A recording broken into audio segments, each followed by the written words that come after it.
For the past few years, Ricky Gervais, Stephen Merchant, and Karl Pilkington have been meeting regularly for a series of pointless conversations.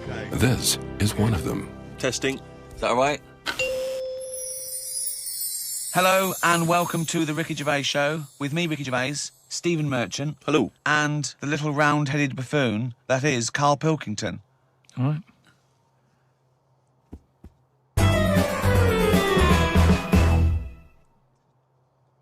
We do, of course, Rick, every week get thousands of emails. I mean, it's Freddie from Winchester says, of course, it was recently Valentine's Day.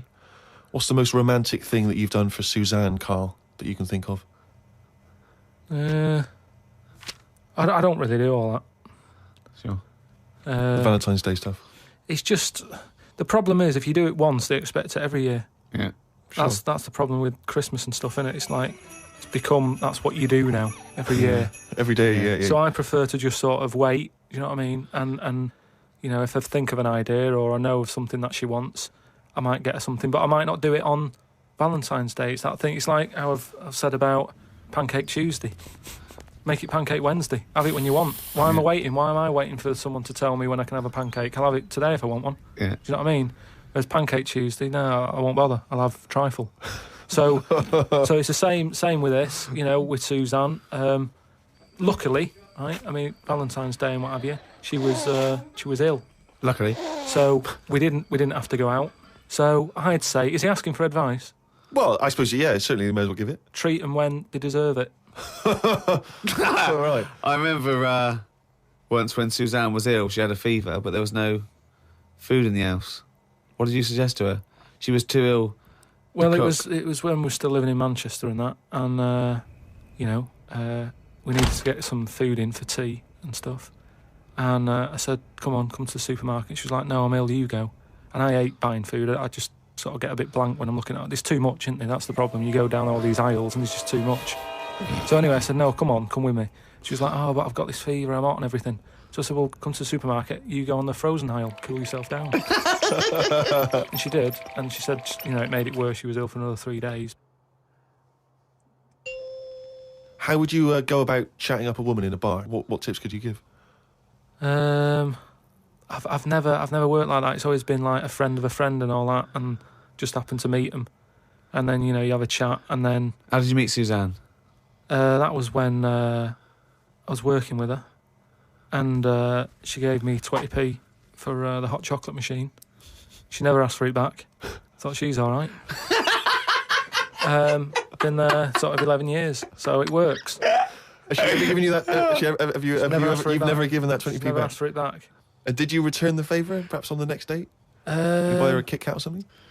No, I don't think I did. I think word got out that she liked me and that. And what did I do? I think I did some work for her, did some editing for her, sort of show off my skills and that. Sure. And she was like, oh, you're good at this, aren't you? I was like, yeah. And I think she got us another drink because I was doing that editing for her in my own time. So you're up on the deal, aren't you? Because I know now, I know for a fact that you've not spent any money on her in 11 years, so you're 40p up. At least.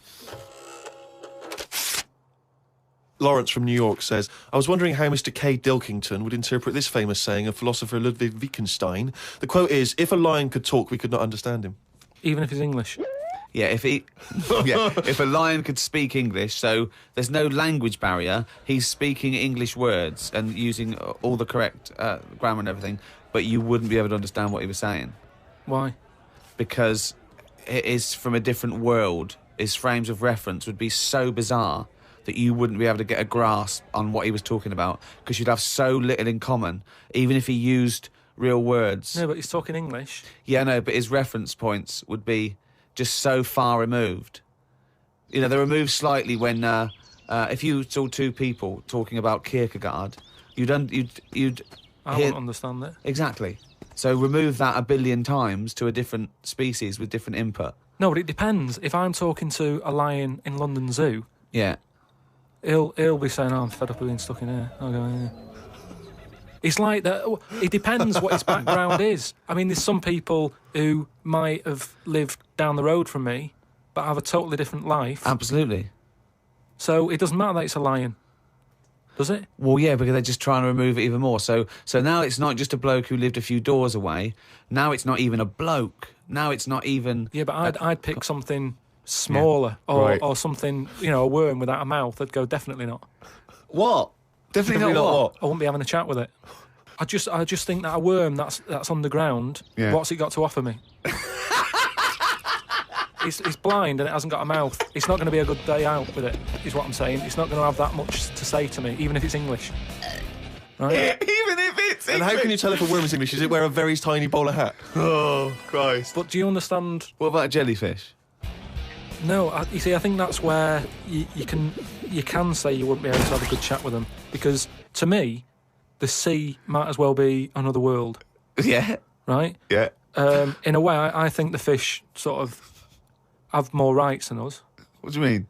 Just because when whoever made the world, right, say, we're just bigging up God, but if I was to have a go at him, I'd say, you added too much water. Criticism 1 to God, right? So... How would you have changed that? Just more land. Fair enough. Now, why have fish got more rights than us? Because there's loads of them. And when you look at the amount of sea on the world, right, there's loads of that. You only have to I was in Malaga the other week, right? And, you look in the sea, there's loads of different fish. And that's just in, 8-foot water. If you go miles out, there's, all sorts of weird fish, isn't there, with, lights on them and everything. So, and there's just millions of different types. Yeah. Yeah. Now... But why does that mean they've got more rights than us? Just because I think... rights come in numbers, don't they? If you know what I mean. If there's one of you shouting, people go, oh, he's an idiot, shut up, whatever. If there's loads of you shouting, they go, oh, best listen to him, see what they've got to say. Right. And that's what I mean about fish. Yeah. There's loads of fish. Right. So... But they're not really making their voices heard, though, are they, Karl? Yeah. I know, because they're underwater. But what I mean is, I don't know what I mean.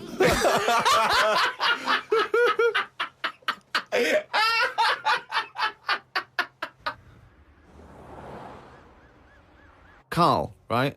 What do you think it's like being a crab? If you could go now, your mind, into a crab, what would you see? Where would you be? What would you be doing? What would you be thinking? What would you think of all the other things the crabs you'd see, the squids you'd see? What's it like, do you think? I want you to... It's like creative writing. Just think. Just let yourself go. Come on. It's got to be a crab. What do you think of a slug? What do you think to be a slug? What would you do if you were transported now into a slug? What would you do? And Suzanne, you're suddenly in the kitchen, but you're a slug, and Suzanne's sort of like there, just making tea and that. How do you let her know it's you? It's impossible. I'd just chuck myself into the salt pot or something. No, because what do you do? I'd hate that. That would be horrible, that. Oh, God. Have you ever read Franz Kafka's Metamorphosis? In which a so. man wakes up and he's turned into a giant beetle? And that's the whole story. I think it might be of interest to you. So what happened to him with the beetle? Well, I don't want to ruin it for you in case you read it. I won't be reading it, don't worry. He joined a pop group with 3 other people. He was brilliant. No, it's a really wonderful book. It's a kind of almost heartbreaking because, of course, he does, like Ricky's saying, he finds it very hard then to relate to other people, even though he still has the consciousness of a human. His parents, the rest of his family, they don't know how to deal with him, because he's a giant beetle. He becomes a freak, he becomes an outsider. It's terrible, But hang on, though. Is he a giant beetle? Or is it... Well, yeah, that's not going to go down well, is it? That, of course, people aren't going to like you. But if it's a normal-sized one, then you just get in with the other beetles, don't you? Whereas if you're a giant... How would you do that? How would you ingratiate yourself? Right, so you're suddenly a beetle, you're Karl Pilkington, right? There's other people, they're doing their business, they're scuttling around, and you go in there, and they look at you as a new beetle. What's your first... What do you do? How do you ingratiate yourself? Well, for a bit, I wouldn't sort of barge into their house and that. I'd wait until they're out and about, and I'd like in life, right? Sort of help them out. I don't know what beetles do all day. I've never seen one doing anything. They just seem to be going from one place to another. Right. I've never seen them carrying anything. I don't know what they eat. I don't know what they do. I don't know why we've got them, right? But what I mean is, I'd watch them and I'd sort of help them out. And, I mean, it's like going on a date or meeting a woman, isn't it?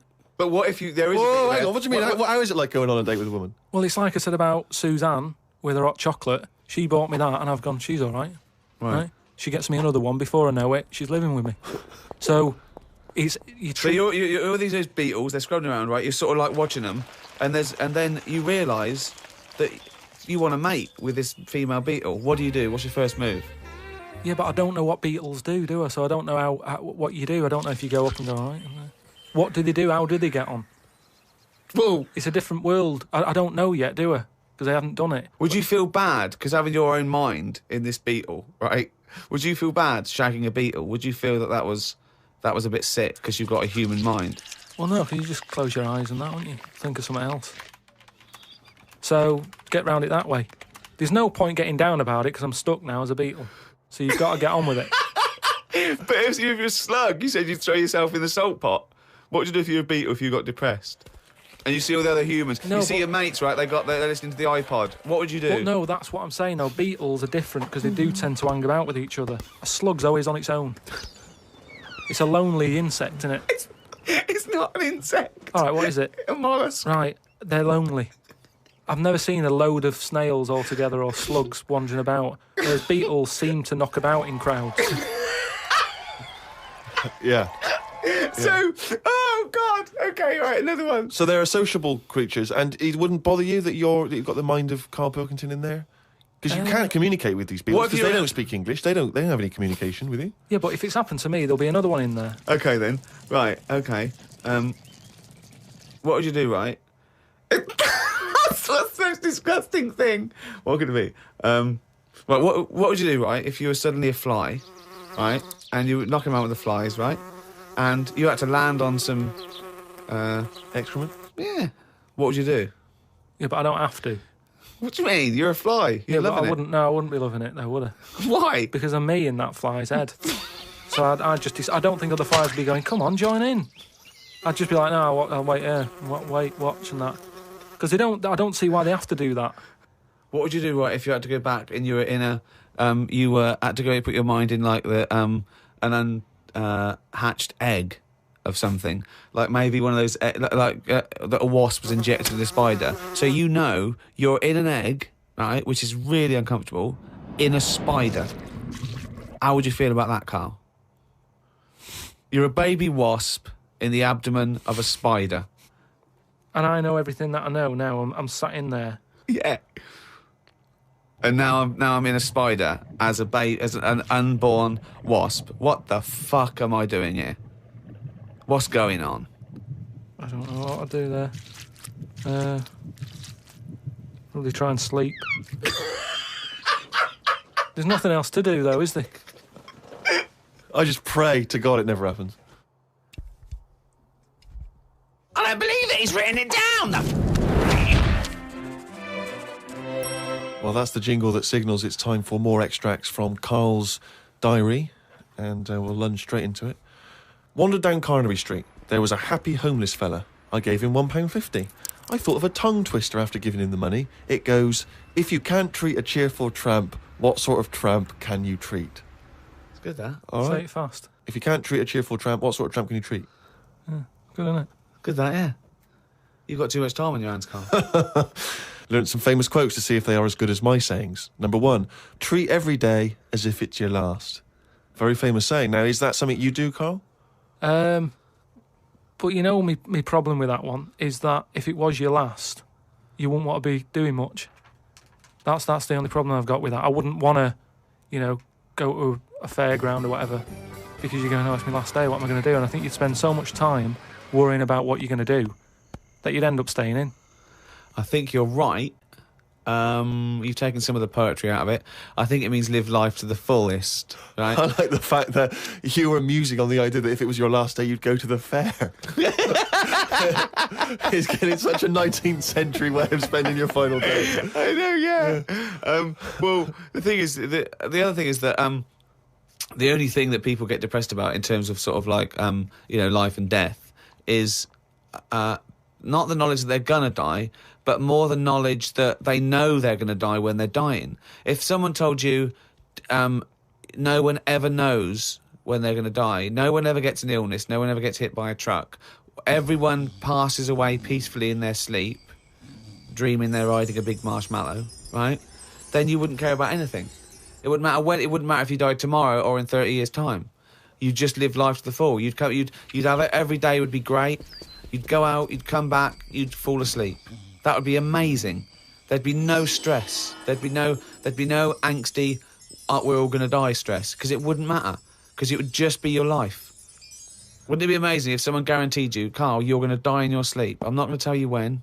Yeah, but some people do, don't they? Well, exactly. Yeah, but I we never know that. we're going to, because we stress. What if we get a dreadful illness? What if we, But we're almost not letting people die naturally anymore, are we? Because we're always bodging stuff up. What do you mean?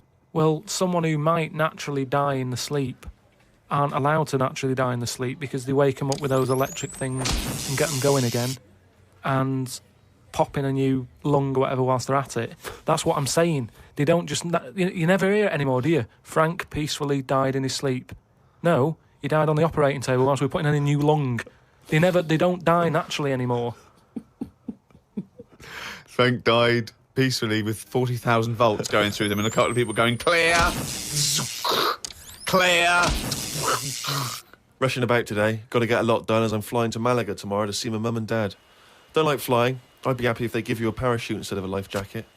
They say Da Vinci invented the parachute as well as the helicopter. He never got round to making them, though, because he only drew them on some paper. Got up at 5 a.m. as I had to get to Heathrow to get on the plane to see mum and dad in Malaga. Went out for a drink with a cousin who lives in Spain. Ain't seen her for 27 years. Oh, that must have been tricky, making conversation. I didn't really bother. Because where do you start? I might as well go up to anyone in the street and start having a chat. Yeah, you have to go further back than... did you want Chantal to win Big Brother? Yeah. Me dad and me talked about history. I said we shouldn't go on about things that happened ages ago because I bet something similar has happened more recently. Brilliant. Read about an island in the Indian Ocean where there are tribesmen still living like they're cavemen. A helicopter tried to land and the tribesmen chucked spears at them. This is what I meant about not having to talk about things that happened ages ago.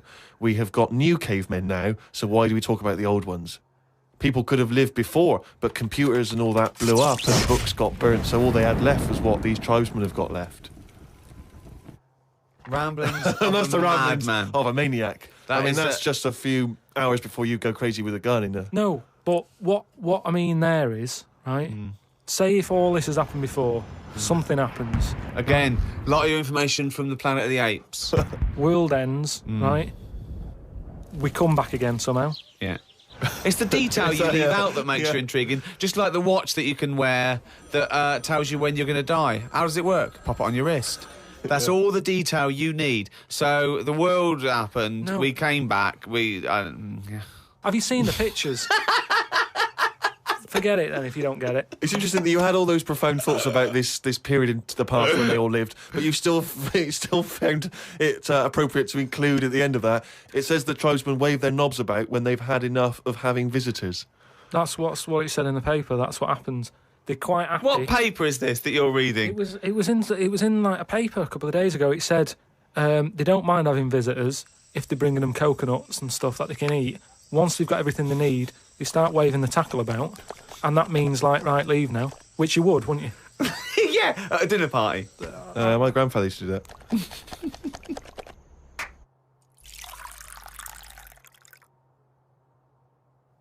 Did fancy that monkey news? That jingle is getting more annoyed by the week. Well, this is the final monkey news, right? I'm not doing this anymore, right? Because we've covered it all. All the monkey news has been covered? It has. We've done loads of them. I think all the news that needs to be sort of known has been told, right? That is the end of the news. Jesus Christ. What? Get on with it. Right, do you know we chatted about the monkey that went into space and stuff? This was the one that was fed by bananas that came out of a little chute on the spacecraft. Yeah, it went up there. He came back. He could never get that the high exactly, again. Yeah. You know what I mean? He tried other things. I think he tried to get a band together and that. Right, so anyway, there was loads of monkeys that were signed up to this NASA program, and it was 1961 when this little monkey called Ham, that was his name, as well as him, there was one called Enos. So anyway, what I found out about it since then, Ham went up there, did the left-right business with the bananas. Enos, they didn't put as much work into the trip when he went up there, and something went wrong with the machinery, And do you know how you get a banana for the left button and all that? It's official now. There's 2 buttons in this spaceship.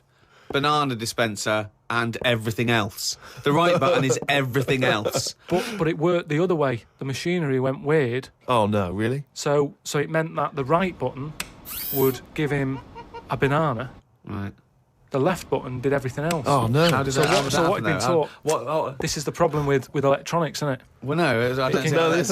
apparently this is the problem. But the good... I mean, honestly, look it up if you want. This is all online, by the So way. what happened when it all went haywire? What occurred? Luckily, Carl, this is online and it's bollocks. luckily, Enos, because he'd done a few trips, Right, so he was like, well, I know this isn't right. As much as I love bananas, this isn't right. That was his thinking, of course it was. So anyway, so he came back. They were all like over the moon with him. He said, I can't work with these conditions. Good mission and everything. Well done on working it out. He sorted all that out. It moved on a few years. Armstrong's gone up there. Buzz and that other fella.